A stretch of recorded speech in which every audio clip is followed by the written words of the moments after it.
up, you beautiful bastards? This is Sean Evans. I hope you're having a fantastic Wednesday. You're watching the Philip DeFranco Show. Let's just jump right into it. Another Wednesday, another potential PDS host that had to be fired.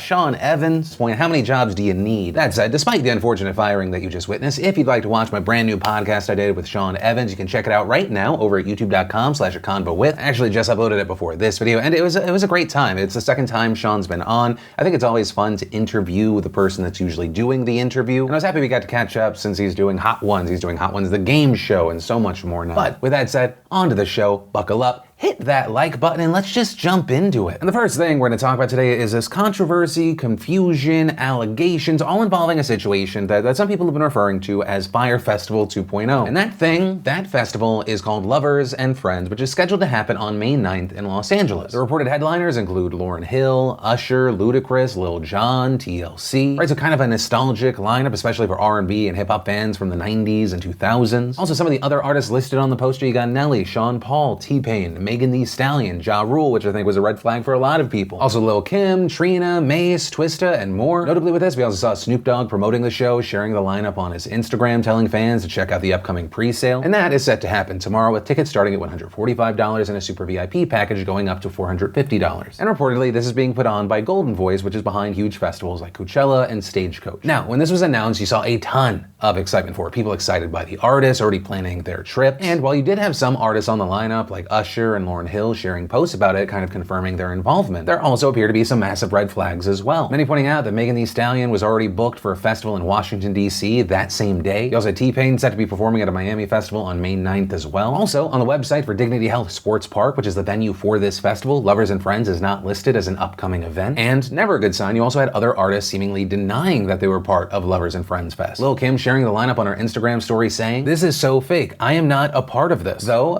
she has now since deleted that. Someone on Trina's management team on Twitter appeared to say that she was never contacted by a booking agent for this and had to reach out to the festival via email. Other artists were also commenting on posts sharing the lineup, with Mace also seeming to say that he is not part of it, writing, "Best wishes on this show, but please take my name off this flyer." Twista also saying, "Ain't no deposit hit my account for this show." Right, so you had a lot of people reading that meant he was not part of it. It caused a lot of confusion online. Right, you had some acts sharing the event, others denying involvement, some just not saying anything. So all of this results into people just jumping onto calling Lovers and Friends Fest fake, saying that it seemed too good to be true the whole time, and thus the Fyre Festival comparison. But as time has gone on, it does seem like some of the mix-ups have gotten sorted out. You had Twista later commenting that he was locked and loaded to play the hits. With the other festival that had Megan Thee Stallion booked tweeting, Meg is playing both. Private jets are a thing, but also some confusion there. That tweet has now been deleted as well. We also saw Snoop Dogg addressing the situation in a video on Instagram, specifically addressing Lil Kim. Lil Kim, get at me on the DM so we can get at you about this money. We was talking to some of your peoples, or we thought we was talking to some of your peoples.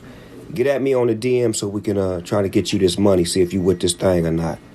But as far as everybody else on the show, 100% confirmed. So I guess the main point of this story is this is all Lil Kim's fault. No, but I think the actual main takeaway from this situation has yet to be realized. One, what is this going to do for the sales? Because it is very possible this could be an incredibly bad thing or an incredibly good thing. It could be bad because when there's a lot of confusion, there's a lot of doubt, that may result in lower ticket sales. But you also have to consider that today, compared to yesterday, way more people are aware that this festival is even a thing. It's essentially free promotion, asterisk, if people were kept in the loop, they stayed up to date over the previous confusion and then saw the resolution to the situation. And that's kind of just one among a few other things, but with that said, I would love to know your thoughts around this. In general, and more specifically, do you think this will help or hurt sales? And then, back in the news, we have George Zimmerman. And Zimmerman, if you don't remember, he was the man that shot and killed 17-year-old Trayvon Martin in Florida back in 2012. Now, Zimmerman was arrested, he was charged with second-degree murder, and this case blew up, igniting a massive debate all over the country. Right, on one side, you had people saying that Martin was an unarmed black teenager and Zimmerman had racially profiled him. On the other side of this, you had Zimmerman and others saying that it wasn't about race, arguing that Zimmerman was part of his community's neighborhood watch and that he saw someone that he thought was suspicious. And in court, Zimmerman claimed that he acted in self-defense and he was ultimately acquitted of all charges in 2013. And since then, we've seen a number of stories of Zimmerman popping back in the news.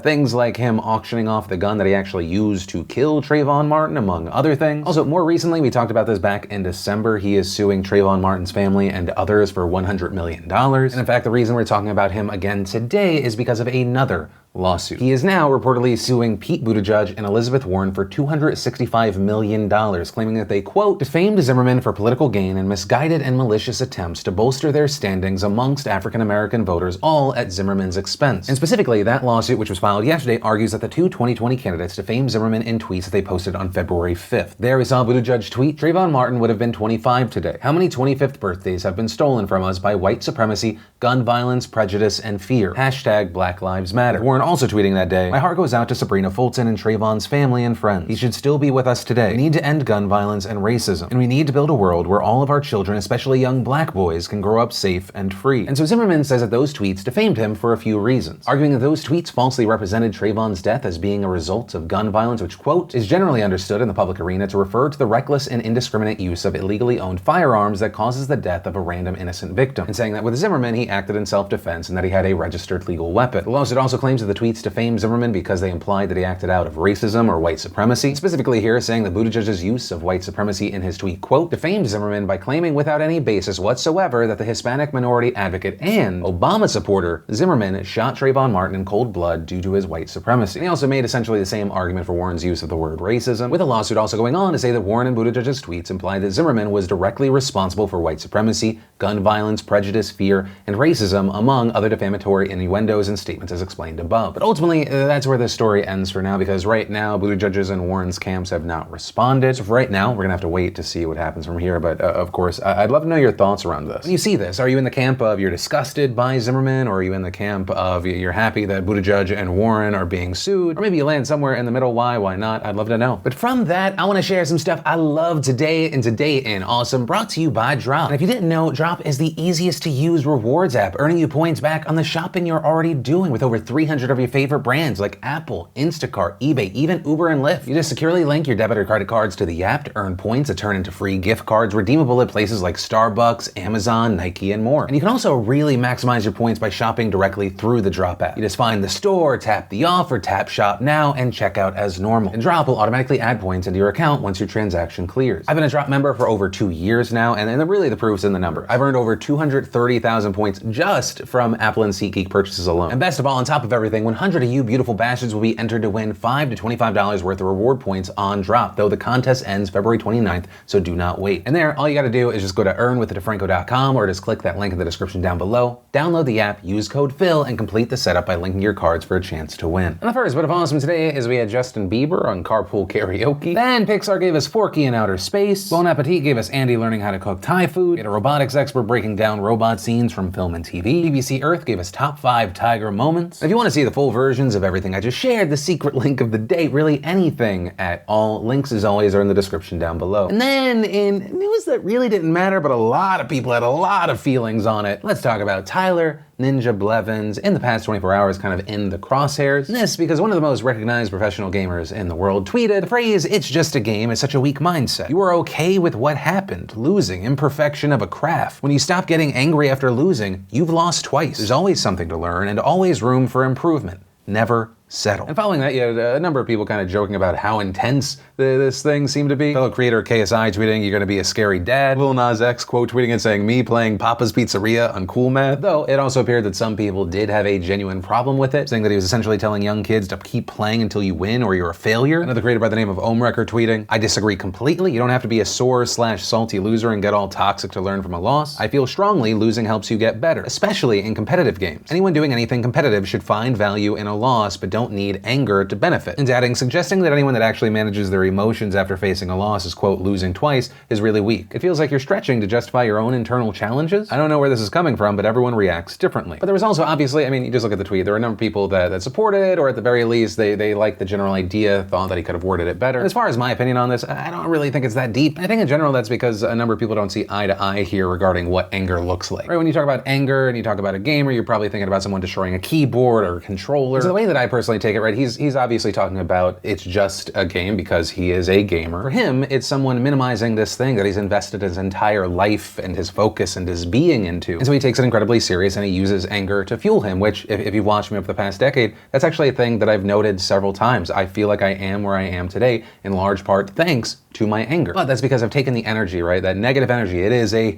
powerful fuel, and I've converted it into something positive, a drive to do better, to fix mistakes, things like that. Right, so to bring it back to the world of gaming, if gaming is the thing that you want to be your future, it's the thing you take the most serious in the world, you would hopefully convert that energy into more practice time or researching strats rather than, I don't know, saying I fucked your mother. Of course, an old COD classic. But I also think it's important to note that what works for him is not for everyone else. To go back to that other creator, I think it is not a loss if you're not always kind of all up in your feelings when you lose. And I agree that losing is a very important part of the process. That's where you learn the most. Right, so I guess if I can have a final thought on this, otherwise kind of nothing story that blew up and turn it into something. I'll try and say this in a way that's less stupid, empty, inspirational Instagram influencer person sort of thing. Embrace the losses that you have in life and milk them for every bit of value they have. If it's anger, convert it into positive motivation. You don't make your building higher by blowing up other people's. And or knowledge. What did you do that resulted in your failure? What did others do that locked up their win? How can you advance moving forward? And also understand you get to choose where this is applicable. If gaming's not that serious for you, it doesn't need to be. If it's for something else like a sport, okay, great. Different people, different things, different motivations. Who gives a damn? That's where we're ending this story on. Hopefully it's a positive. And then let's talk about China, where glorious leader is doing a fantastic job and there's nothing to see here. No, but what we're going to be talking about today is China, the coronavirus, and more specifically, the suppression of information or just opinion. And so the story actually begins a couple of weeks ago. Back on February 3rd, the Wall Street Journal published an op-ed titled "China is the Real Sick Man of Asia." And that article, which is largely about the Chinese government's response to the coronavirus outbreak, begins with this. The mighty Chinese juggernaut has been humbled this week, apparently by a species-hopping bat virus. While Chinese authorities struggle to control the epidemic and restart their economy, a world that has grown accustomed to contemplating China's inexorable rise was reminded that nothing, not even Beijing's power, can be taken for granted. The article then goes on to call China's initial response less than impressive, insulting Wuhan's response by calling it secretive and self-serving, and saying that while the national government responded vigorously, its response has also been seemingly ineffective at stopping the virus. It then goes on to say that the performance to date has shaken confidence in the Chinese Communist Party at home and abroad. And toward the end of the article, it actually says that China's power, impressive as it is, remains brittle. And so rather unsurprisingly, that article did not go over very well in China. No one's ever said, hey, China seems really open to criticism. So part of the response we saw from China is that China's foreign ministry revoked the press credentials of 3 Wall Street Journal reporters. They now have 5 days to leave the country, and notably here, those reporters that China's kicking out didn't even write the piece. And it wasn't just that they did not write it, they actually had nothing to do with that article whatsoever. And as far as the specific reasons as to why China was offended by this, I mean, a lot of it even just starts at the title, right? China is the real sick man of Asia. Right here, you had a foreign ministry spokesperson saying, the Chinese people do not welcome media that publish racist statements and maliciously attacks China. Which I should note, because I wasn't even aware of this until I started doing this story. Sick man of Asia actually carries a lot of historical meaning in China. It was used back in the late 19th and early 20th centuries to describe internal conflict within the Chinese government. That led to a weakened government, and because of that, China was then forced to sign a number of unequal treaties with imperial powers such as Japan. Right, so the Communist Party is arguing that the headline harkens back to that. And to kind of drive the point home on just how hated this phrase is in China, there's actually this Bruce Lee movie called Fist of Fury. It talks a lot about Japanese imperialism in China, and in one scene, Bruce Lee actually smashes and rips up a sign carrying the phrase sick man of Asia. Also, regarding the racism note, it's not just the government hitting on this. We also had a number of Chinese people doubling down on these claims of racism. Those people saying that the term sick man also makes them sound disease-ridden and unclean. I mean, just looking at the comments under the article on the Wall Street Journal, you have people saying things like this article will further encourage racism and discriminatory behavior towards all Chinese and possibly all East Asians in the United States or outside the country. Another saying, content is not necessarily all wrong, but definitely a bit salty, but I get it. However, I must say that the title is quite misleading, if not utterly offensive. Now, following all of this, we've seen William Lewis, the Wall Street Journal's publisher, releasing a statement, with Lewis saying, "We are deeply disappointed with today's announcement from China's Ministry of Foreign Affairs to expel 3 Wall Street Journal news reporters. This opinion piece was published independently from the Wall Street Journal newsroom, and none of the journalists being expelled had any involvement with it." Lewis then continuing by saying that the journal enforces a complete separation between its news and opinion departments, and noting that the opinion department regularly publishes pieces that people both agree and disagree with, but also adding, however, this has clearly caused upset and concern amongst Chinese people, which we regret. With Lewis then finishing up by asking China's foreign ministry to reinstate visas for those 3 reporters. Also, Walter Russell Mead, the columnist who wrote the article, said on his Twitter, "A word to my new Chinese followers. At American newspapers, writers typically do not write or approve the headlines. Argue with the writer about the article content with the editors about the headlines." Also, it should be noted that there's another part to this story that I want to touch on. It's kind of connected, kind of not. Yesterday, we saw the US State Department label 5 major Chinese state-run media outlets as government operatives. Those 5 outlets being Xinhua, CGTN, China Radio, China Daily, and the People's Daily. And while speaking with reporters, an unnamed State Department official told them, quote, "There is no dispute that all 5 of these entities are part of the Chinese party state propaganda news apparatus, and they take their orders directly from the top. We all know these guys have been state-controlled forever, but that control has gotten stronger over time, and it's far more aggressive. And so now employees of those agencies will be required by the State Department to register as consular staff, though the United States noted that it will not curtail their reporting activities." Now, ultimately, that's where we are right now. As far as what happens next, right, will those 3 be reinstated? I could be wrong, but I personally doubt it. I think China is kind of maybe happy that they have a reason to kick those 3 out. Notably, as the Wall Street Journal itself pointed out, all 3 have reported on the Chinese Communist Party's mass surveillance and detention of Uyghur Muslims. Right, so they were likely already not fans. I mean, hell, back in 2018, a BuzzFeed reporter had her visa revoked after publishing a number of stories on the Uyghur Muslims in internment camps. But yeah, ultimately, that's where we are right now. I mean, to me, this largely appears like a piece that is critical of the Chinese government being undone by its title, which it turns out is offensive to Chinese people, which I believe the Chinese government was more than happy to grab onto to do things that otherwise they may not have been able to do, especially since the actual content in the article was more about Beijing being weak, right? Questioning their power, questioning their actions regarding the coronavirus. Somehow that results in the expulsion of 3 reporters not connected to that article, but connected to articles about Uyghur Muslims. But yeah, that's where I'll leave that one today. And of course, a past question off to you. What are your thoughts there? And that is where I'm going to end today's show. And remember, if you like this video, hit that like button. If you're new here, subscribe. Also, if you're looking for more to watch, you can check out that brand new podcast I did with Sean Evans, or maybe you just missed the last Philip DeFranco show, you want to catch up, you can click or tap right there to watch either of those right now. But with that said, of course, as always, my name's Philip DeFranco. You've just been filled in. I love yo faces, and I'll see you tomorrow. I hope you liked this video. Subscribe if you like it.